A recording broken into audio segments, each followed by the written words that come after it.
Bubbles on surface of fiberglass pool. Sir, when we purchased our home 20 years ago, a pool was included.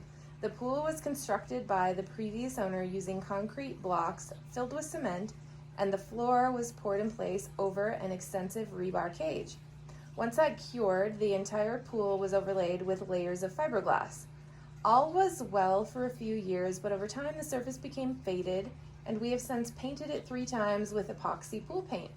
Unfortunately, it's now time to go through that painting process once again, but we noticed that a number of places on the surface show small blisters.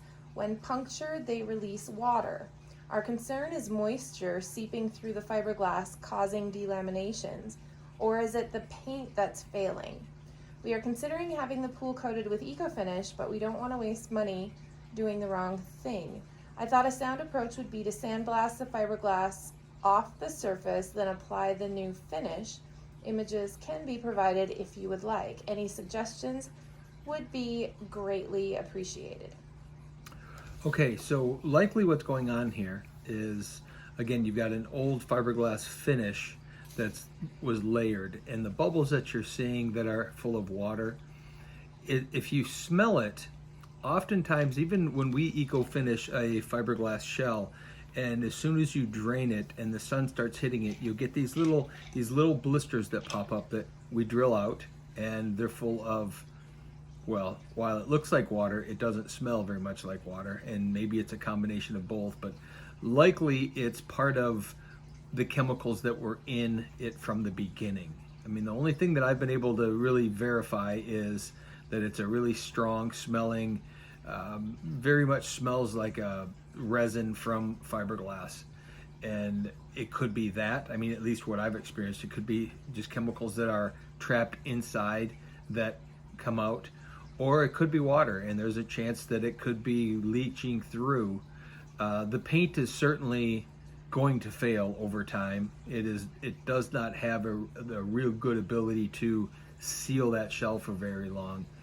But if you're going to sandblast, which again, I think you make that decision upon sandblasting, get all of that paint off of there, get the original gel coat off. I don't know if after the pool was built and the fiberglass was put on and it was gel coated, what your preparation steps were for the first time you epoxy painted it. Did you sand it?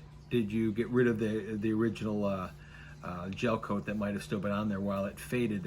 Would it still been some of that surface on there? That could be part of the problem that's creating a little bit of that separation too.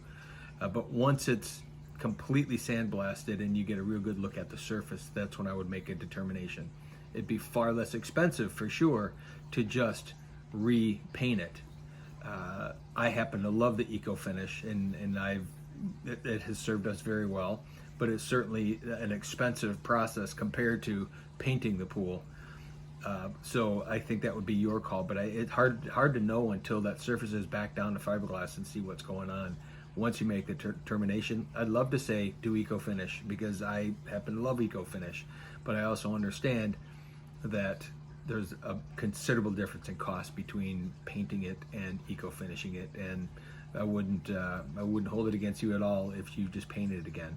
And I think, again, you've got to see the surface, and someone's got to really take a look at that before anything else could be done.